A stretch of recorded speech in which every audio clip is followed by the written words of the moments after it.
ঝালকাঠির রাজাপুরে ৪২ লাখ টাকা ব্যয়ে একটি ব্রিজ নির্মাণে ব্যাপক অনিয়মের অভিযোগ উঠেছে ঠিকাদারি প্রতিষ্ঠান ও দায়িত্বপ্রাপ্ত প্রকৌশলীদের বিরুদ্ধে। হস্তান্তরের আগে হেলে পড়ার সংবাদ আরটিভিতে প্রচারের পর সংস্কারের নামে তৃতীয় দফায় ভেঙে ফেলা হয় ব্রিজটি। এতে বিকল্প সাঁকো দিয়ে চরম ভোগান্তিতে চলাচল করতে হচ্ছে ৫ গ্রামের হাজারো মানুষকে। ঝালকাঠি থেকে জহিরুল ইসলাম জলিলের পাঠানো তথ্যচিত্র আরও জানাচ্ছেন আব্দুল হামিদ। ঝালকাঠির রাজাপুর উপজেলার শুক্তাগড় ইউনিয়নের সাঙ্গর গোপালপুর সংযোগ সড়কের মধ্যবর্তী খালে একটি ব্রিজের নির্মাণের কাজ পায় শান্ত এন্টারপ্রাইজ নামের ঠিকাদারি প্রতিষ্ঠান। নির্মাণের ১৫ দিন না যেতেই হেলে পড়ে ব্রিজটি। আরটিভিতে সংবাদ প্রচারের পর এলাকাবাসীর ক্ষোভের মুখে মূল অবকাঠামো ভেঙে ফেলে কর্তৃপক্ষ। পরবর্তীতে আরও ২ দফা পুনর্নির্মাণ করা হলেও গুণগত মান ঠিক না থাকায় ভেঙে ফেলা হয় ব্রিজটি।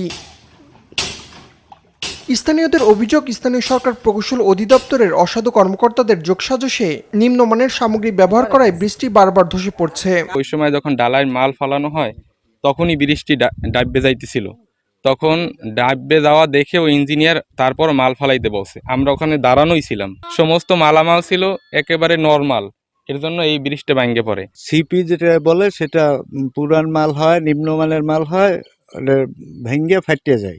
আপনারা নিউজ করার পরে ইঞ্জিনিয়ার সাহেবরা এসে পুনরায় ভেঙ্গে আবার নতুন নির্মাণের জন্য তাদেরকে বলেছে। এবার যখন ভাঙছে আপনার দেখবেন টোটাল ওই পার এপার দোনো পার ভাঙ্গে গেছে। এটা তাদের তদারকি হোক এবং সুষ্ঠু বিচার হোক এবং আমরা যেন এরকম একটা ভালো একটা ব্রিজ পেতে পারি তার জন্য আহ্বান করছি। অনিয়ম হয়নি উল্লেখ করে দ্রুত পুনর্নির্মাণের কাজ শুরুর কথা জানিয়েছে উপজেলা এলজিইডি। যত দ্রুত সম্ভব এটা করা হবে, মানে নতুন করে করা হবে এবং জনগণের কষ্ট দূর করা হবে। কিন্তু এখানে সরকারের কোনো অর্থ ব্যয় হয়নি, কন্ট্রাক্টর নিজের দায়িত্বেই এটা ডিসমেন্টেলিং করছে। জনদুর্ভোগ নিরসনে টেকসই ব্রিজ নির্মাণের পাশাপাশি অনিয়মে জড়িতদের আইনের আওতায় আনার দাবি এলাকাবাসীর।